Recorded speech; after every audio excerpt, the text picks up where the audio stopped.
Welcome back. We have a brand new week of First Team All Purpose Podcast. I am your host, Sean Alcide. I got my guys with me, Duece, the chef, Duece, aka the chef. And we got JD, aka Pulitzer winner, writing all the articles, going crazy on the website. Penn Griffey. Yo, we're on pace to have 2,000 site visitors this month. So keep it up. We got 2,000 this month? Close. We're over 1,000. I think like 1,300. That's dope. I haven't checked in a minute. That's dope. All right, we got a really good show for y'all today. If anything you guys feel like we're not discussing, please leave it in the comments. Subscribe, let a friend know. Tell a friend, and tell a friend. I want to get it popping real quick with my one quick observation. Through 3 weeks of football so far, and I know Gene's not going to like this right now, we got to give some love to Sam Darnold, who is absolutely tearing it up. I'm not saying you, you hating. This is my observation. Sam Darnold, who is supposed to be filling in for Jerry, buddy from Michigan, JJ McCarthy. Yeah, JJ McCarthy. Yeah, that was drafted. I forgot all about that. That was drafted in the top 10 of the NFL draft. He has been on a tear. They are running through teams like I'm talking about. They dragged the Giants, which surprised us early on, but now it doesn't seem so surprising. But week 2, they dragged the Warriors, and then they dragged the 49ers. And then last week, they absolutely stomped out the Houston Texans, who are legitimate AFC contenders. So Sam Darnold, what he's doing out there in the Bay Area, I just had to salute him. I know it's only 3 weeks of ball. We still need more sample size, but he looks really confident. He looks really good. The coaches believe in him, and they've got a monster defense, which I'm pretty sure we're going to talk about at some point in the show. Yeah, their defense is holding it down too. Their defense is legit on all phases. Yeah. So who's that coach from the Dolphins that's over there, right? Florida. Gene's guy. Yeah. Tua killer. He's smoking on that Tua. Shout outs to the Minnesota Vikings, who look like they're for real, and I just had to show some love. And I agree with you. For all the people hating on my comments, all I said is I want to see it for a duration of the season. That's it, right? Because we have 6 years of evidence that he hasn't played well. So before I crown him or really give him his props, I just want to see it for the entire season. I understand. You have PTJD, post-traumatic jets disorder. Sam Darnold has you a little bit ruined because you saw Ghost in New York, and now you want to know if it's for real. I respect it. I've always believed in his talent and his ability, and I'm glad it's showing up. And he was on 49ers and the Panthers, and he didn't really play that well. I'm just being honest. Well, okay. Okay, before this, quick question. Do you think if JJ was on the squad, they would be 3-0 right now? No. Okay. No, I mean, JJ is JJ. But that's did you think JJ beat out Sam Darnold for the starting spot, though? Because it was a battle. Oh, wait. No. I thought you were talking about Justin Jefferson. Are you talking about JJ McCarthy? McCarthy, yes, McCarthy. Would they be at the same? No, they would not be as good. Okay. They would. No way. I mean, unless JJ was coming in to be CJ Stroud last year. You never know. Bro, what? No, listen, I'm just saying that, like, the Vikings overall, they probably have the best overall team in the NFL right now. I'm just saying that as a rookie, do you think they would still be 3-0? No, I don't think so. Okay. Absolutely not. I don't think JJ is that kind of a player. Like, I think I haven't watched him. Yeah. Right. At Michigan, he's a good player, but he played within the system. I'm seeing Sam Darnold elevate. Like, they were without Jordan Addison. And we're going to talk about this just now because we have this as our next topic. So we'll just transition into that. Who do you guys think is, which is more likely to be true, right? Are you buying more of the Vikings being this good, 3-0, beating up on everybody, or the Cowboys being this bad, 1-2, and got essentially beat up the last 2 consecutive weeks at home?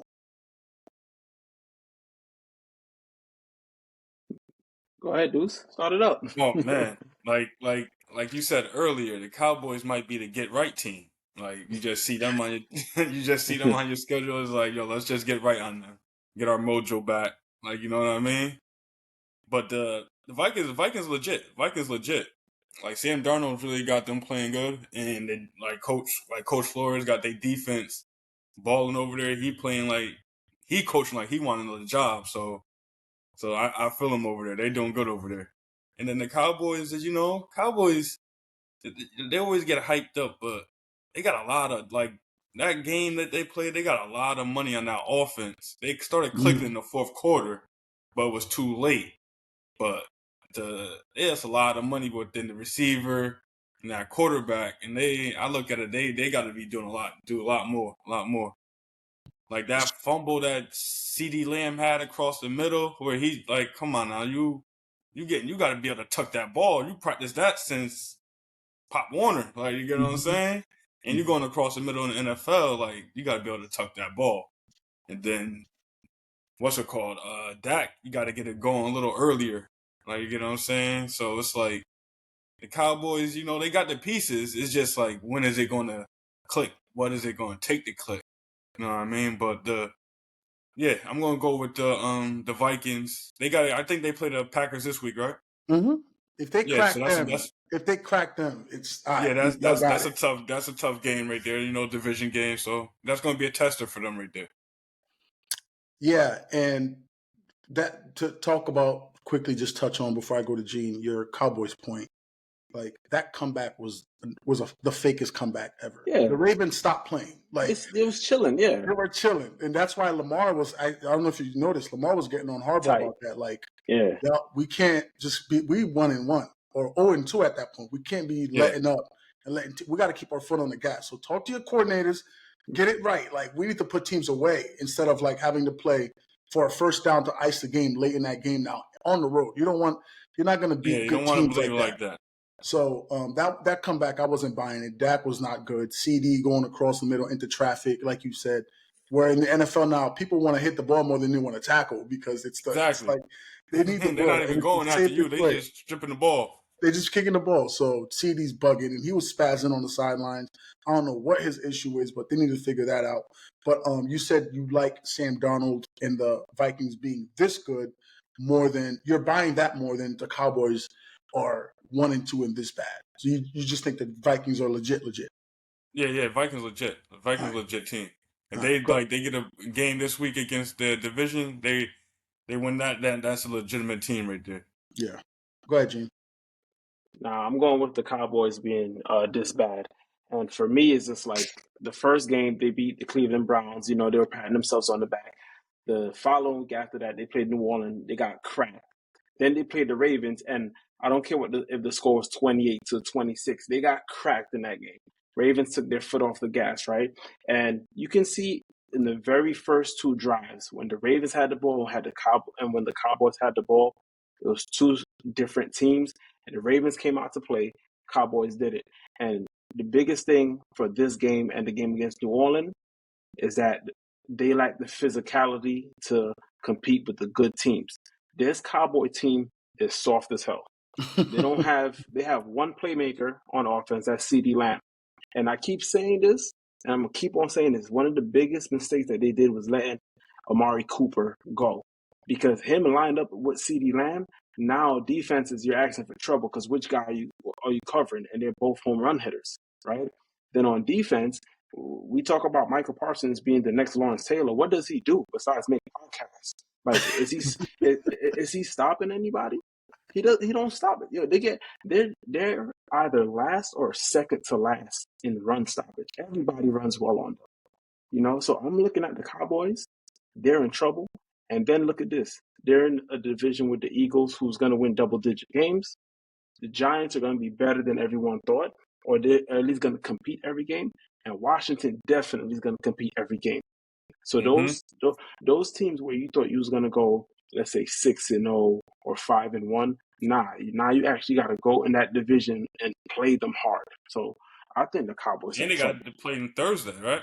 The Giants. They play the Giants on Thursday. Yeah. They got is that a home game or a away game? Let me see. That's in New York. In MetLife. See, they start off 1-3. Cowboys are in trouble, man, and they're soft. The Giants playing like they ain't got nothing to lose. They just playing like you said. They just play hard. They would have beat the Commanders if they had a kicker. Yeah, legit. The Giants They could be would have, 2-1 you right know, now. they would have beat the Commanders the other week. They had a kicker, Yeah. but like you said, that's a tough division. I like that division low key. That's a good division. I want Daniel Jones to be good. I see some brightness in him, but Oh, you know what, Gene? I picked him. I said he was going to be a good quarterback, so I always pull him for a little bit. But Oh, you yo, know, fellas, real quick, right? Let me throw Mm-hmm. this at you. Cowboys play the Giants, then they got the Steelers, then they got the Lions, the 49ers, Falcons, Eagles, Texans, which means Sean is going to, Mm-hmm. Commanders, and Giants.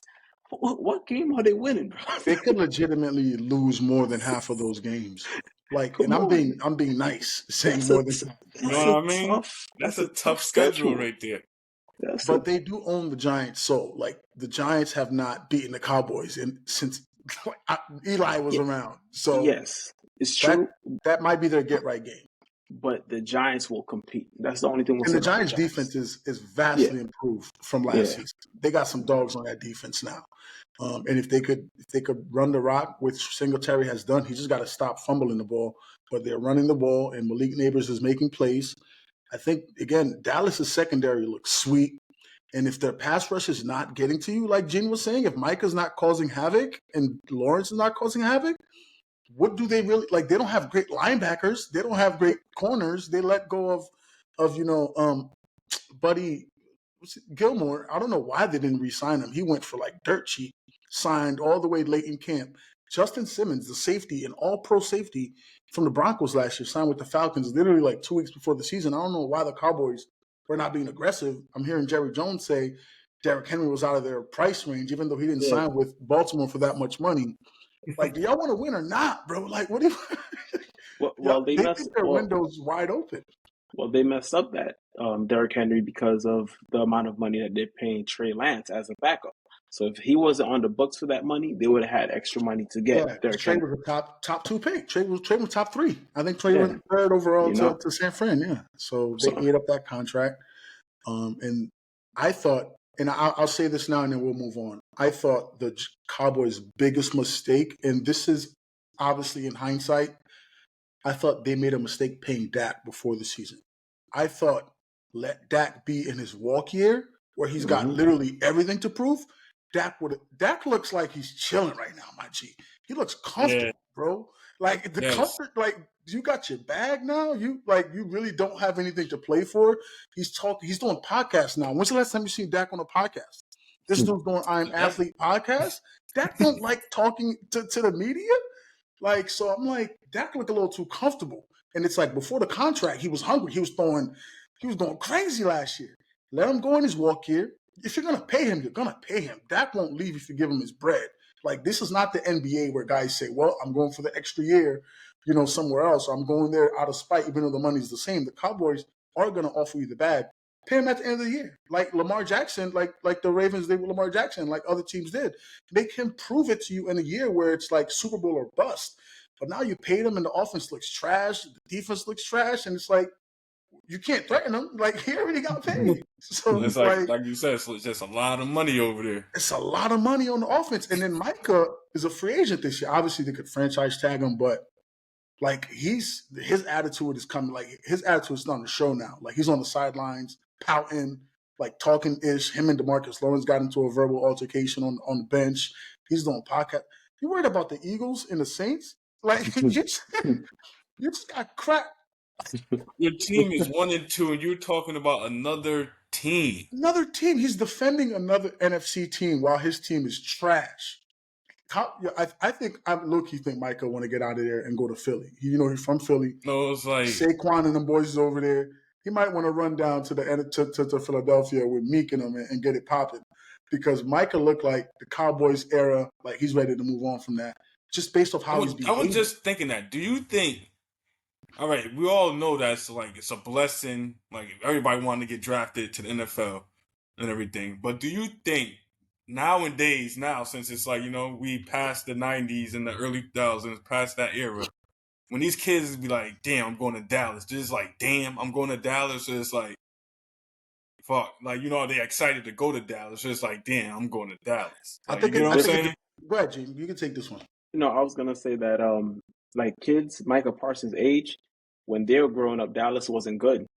You know, they're just like in the NBA, like the new players coming out, they don't know nothing about the Chicago Bulls. You know, they know the Warriors, they know the Lakers, Boston Yeah, Celtics. You know, like even I think Kevin Durant made a point one time. He was just like, yeah, a lot of these players don't want to go to the Knicks because the Knicks has always been bad, but a lot of them don't even realize like, yeah, that's the biggest market, that's the most valuable team, and you know they do have some history. So yeah. nowadays, I mean, NFL players are just completely different. They care about the bag. So whichever I team was want to have them, yeah, they want the bag, man. So I was gonna say I think it's twofold to that, Gene. Deuce. I think there's certain guys who get drafted and they're like, I don't want to go there, but again, it's a blessing to play in the hmm NFL. I'm gonna go and I'm gonna say nothing. I think another part of it is it depends on where you go, right? Like if you go to the Cowboys, you're not mad, even though like the Cowboys weren't winning all the Super Bowls in your like young lifetime. It's the Dallas Cowboys. It's like being drafted by the Giants, like Malik Nabers. Like he didn't look excited, but he's like when on draft night, people are starting to like analyze this guy doesn't look like he want to go there.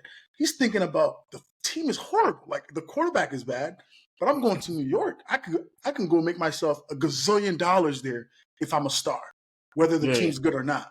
Now, if you're talking about the Carolina Panthers, like markets who aren't attractive outside of the sport, that's when players probably like Jacksonville, Carolina, like those whack teams. Like I don't want to go there, and like, but they're not going to say it.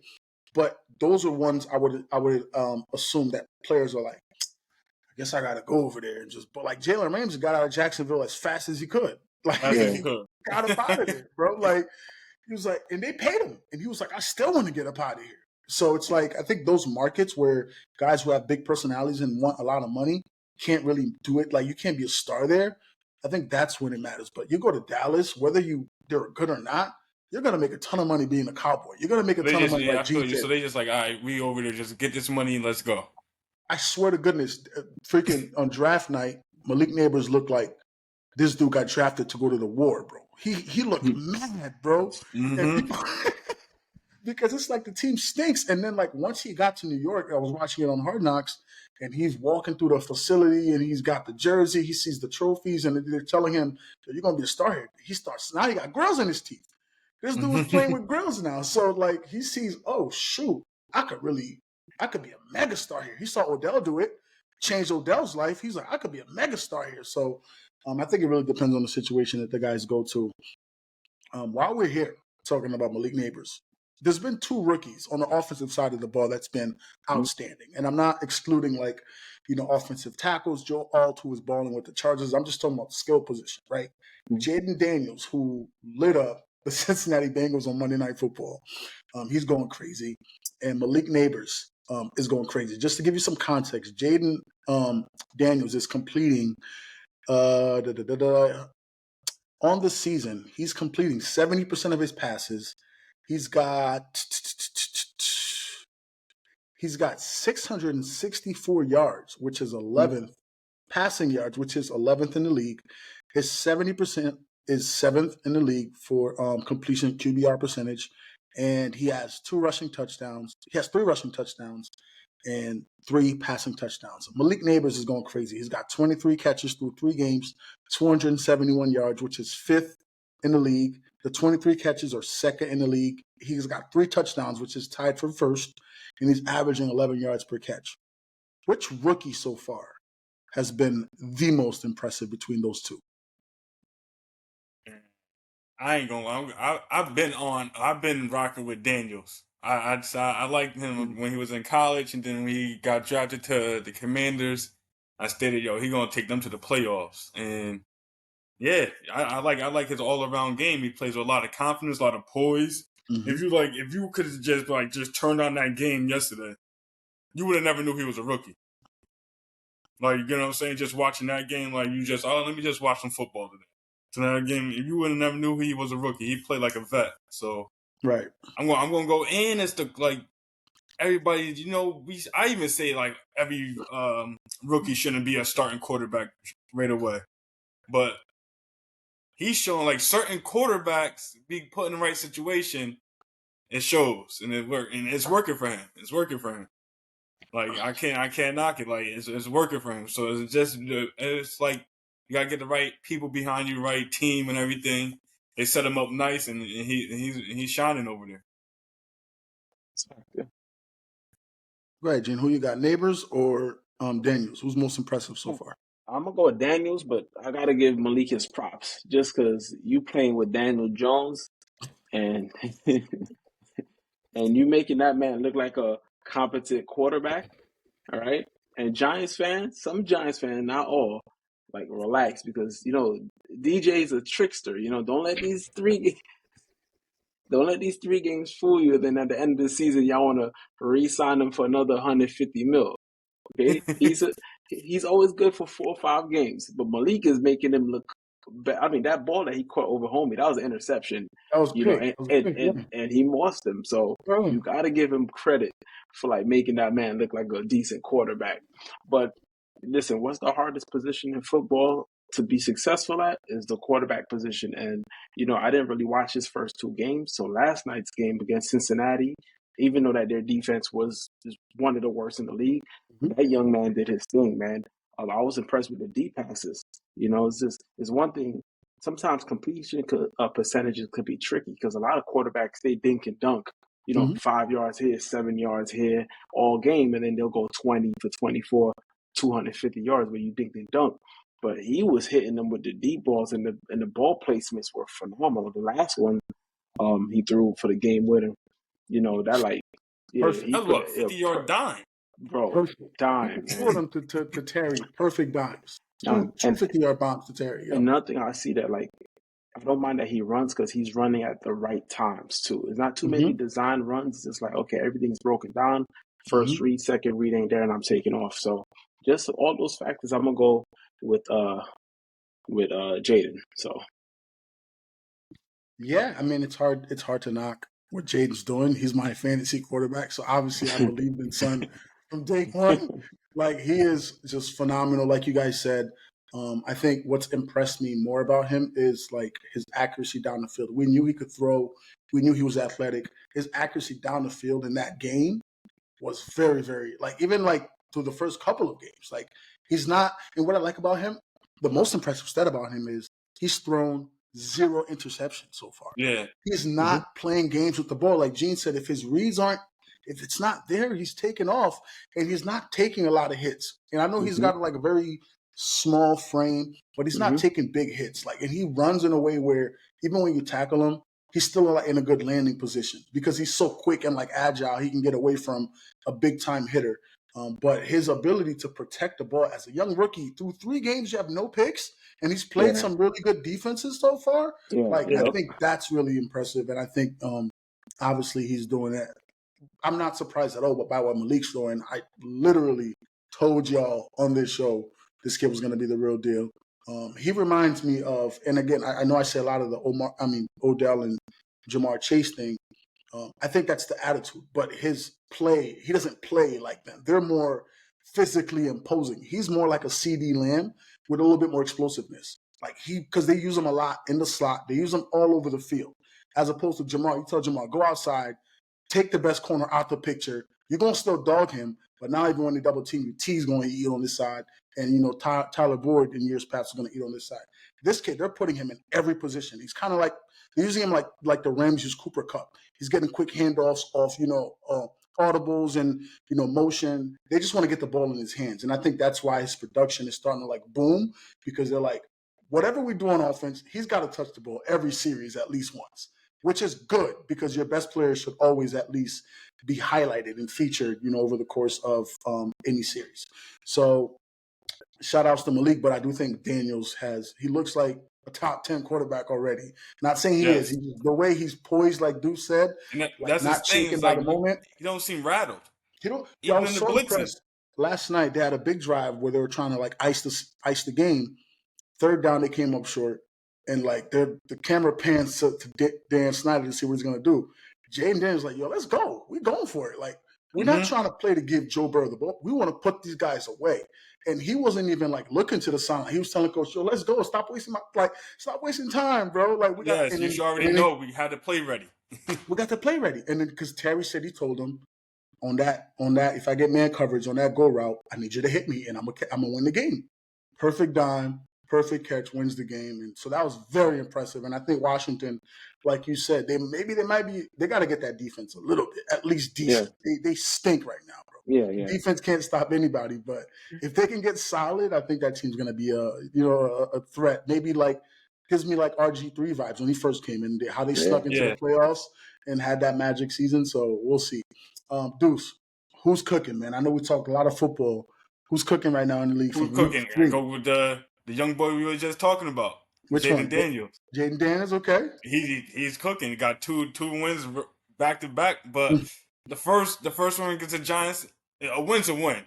He can't say the Giants ain't got no kicker. Giants ain't got no kicker. I'm still gonna win. Right. So he got that win, and like you said, the 0 picks for a rookie for the first 3 games. That's amazing. And it's not like you said. It's not like they're holding him hostage. The playbook is open for him. Mm-hmm. Playbook is open on him, and they're playing solid game, solid game on offense. But then I got another team that I'm going with. Okay. The Steelers defense. Okay. The Steelers defense. We can't. The competition they play, the teams they played, they do what they're supposed to do with the teams they played. Right. The teams they play, they ain't really have good quarterback play. So what you do to them? You hold them to no points. Right. They gave up less than 30 points in the first 3 games, and they played the Colts, and then they got the Cowboys coming up. So the Steelers defense is looking real legit right now. So those are 2 people. The team, the Steelers defense cooking up, and Jayden Daniels at the quarterback spot cooking up. I got for this week.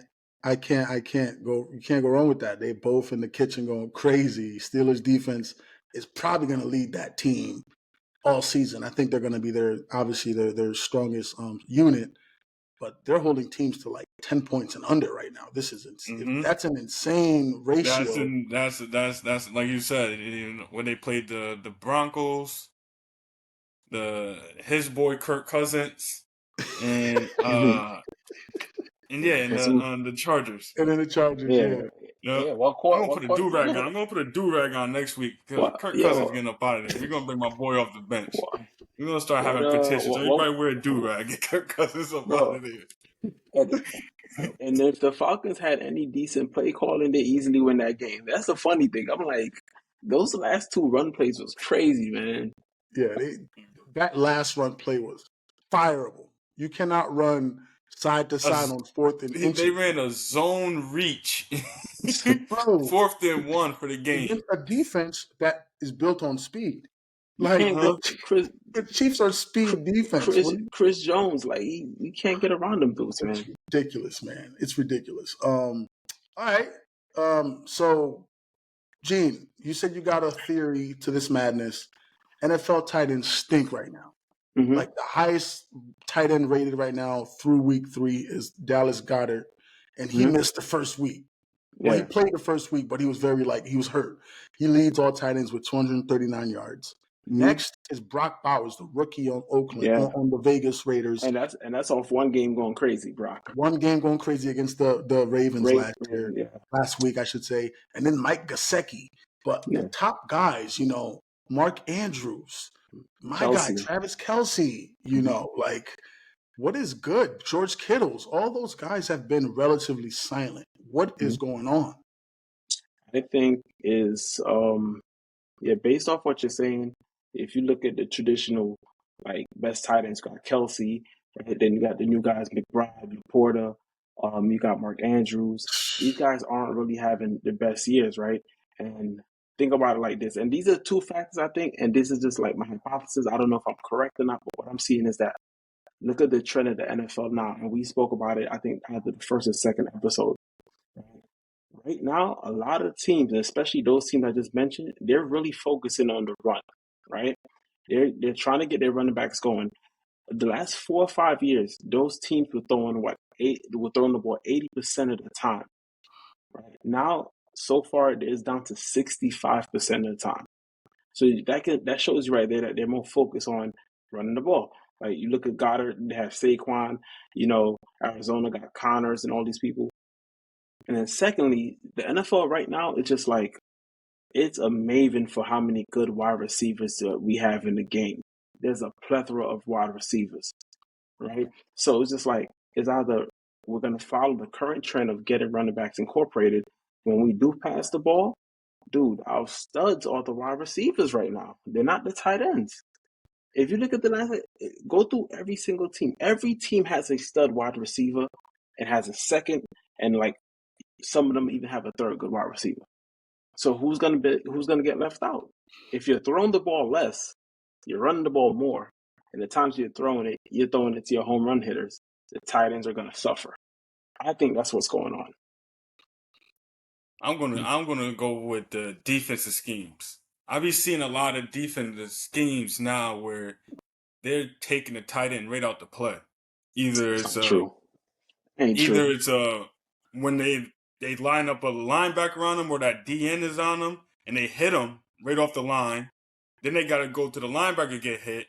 And y'all forgetting how fast these other defensive linemen is. So the quarterback's really not having that much time just to focus on the tight end. But that's they've been doing. That's what I'm saying. They've been doing that though. No. If you look at it, them safeties are down more. The main thing is to take the tight end out the play. If you look at it, the quarterback main read has always started to been a tight end for the past 4 to 5 years. So you telling me once he's taking that off, they went from tight end to sideline. You get what I'm saying? They're going tight end. That's how Tom Brady would go to the tight end, then go to the slot, and now that took the trend. Now that's out. They're starting to take that tight end out the game. If you watch next week, watch how many times that tight end gets smashed up before he even gets to his route.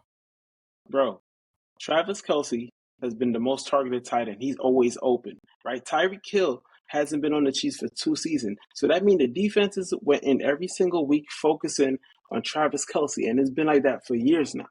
It's been like that for years. So you saying that they're getting jammed more, that's not true, bro. If you go through, Mark Andrews is the number 1 weapon on the Ravens for the past 4 or 5 years. You know this. This is your team. And they're like McCollum said, there's 3-4 bodies around them as soon as the ball snap.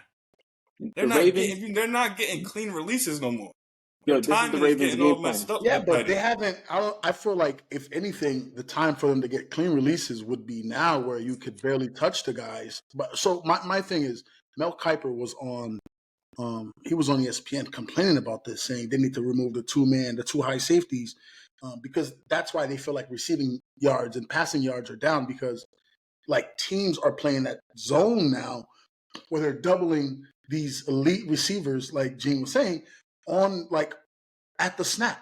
Like they got a man over Justin Jefferson, which I feel like has always been the case, but usually it's been one guy doing that. Now they're doing it on both sides. So it's like forcing you to run the ball. It's because running is not prevalent in today's league. It's like, well, you're not going to run the ball. You still got to pass. But if I'm taking your best player out the picture, then you almost have to run it, which you're not great at because you didn't build your team around running. That's why tight ends now, I feel like, should be eaten more than ever, where the 2-man safeties are focused on these outside speed demons and they're like not the running backs. Kelce, again, I'm watching Kelce run open. I know he gets open. It's just a matter of, and it's not just a Kelce thing. Laporte, like they're just not throwing to the tight ends. They're not being targeted. It's the targets that's it's not that they're throwing to them and they're being double teamed. They're not being targeted. Taking out the game. Tight ends were the main focus for a lot of these offenses. Just last year, they were the main focus. What's changed in the first year? And that's what I'm saying. So that's what I'm saying. You a defensive coordinator, you come, what's killing me? The tight end. We got to get the tight end out the game.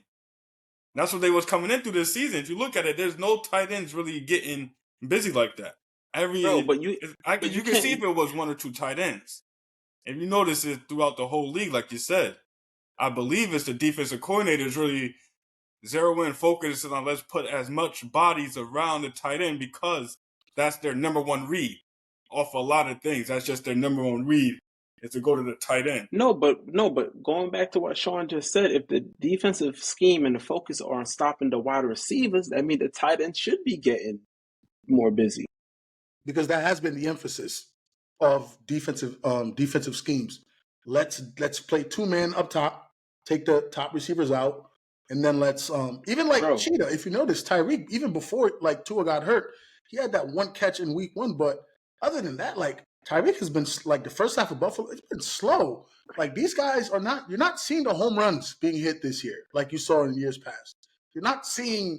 That's why even Justin Jefferson, his home run came in the seam. They have to get him in the seam because that's the hardest place to double someone is when they're in the middle of the field because you leave everything else to other guys to eat on the outside. But if like when Justin's been outside, those go routes are not hitting like that. That's why when Terry saw they were playing man, he was like, if I get man, hit me. Like, I need you to hit me deep because I'm probably not going to get this opportunity again. So I don't know what it is. Again, it just maybe, I mean, I'm not saying Duece is wrong and nobody's right here. I haven't really looked at all of it. I watch a lot of Kelsey film because I'm stressed because he's on my fantasy team and Mahomes is killing me right now. I'm seeing Kelsey be very, very much open. Same old Kelsey. I'm just not seeing Mahomes prioritize targeting him. I want to know if this is a league-wide thing. Like Gene said, is this a shift of, hey, let's shift let's swing the pendulum back to running the rock? Or if this is just kind of like the first few weeks of tight ends just kind of like getting into the groove of these offenses adjusting to the defenses. No, I don't think, because look at it like this, right? If it was just Kelsey, like you said, then it would be like, okay, he's just a one-off. But it's all these guys, right? Laporta, it's Tony Ferguson. Tony Ferguson. But then look again, all those teams that we just mentioned, they're really running the ball well. In Arizona, you got Connors. Ravens are running it. Except Dallas. Except Dallas, you know. They're done. But Kansas City runs the ball pretty well now, even before Pacheco got hurt.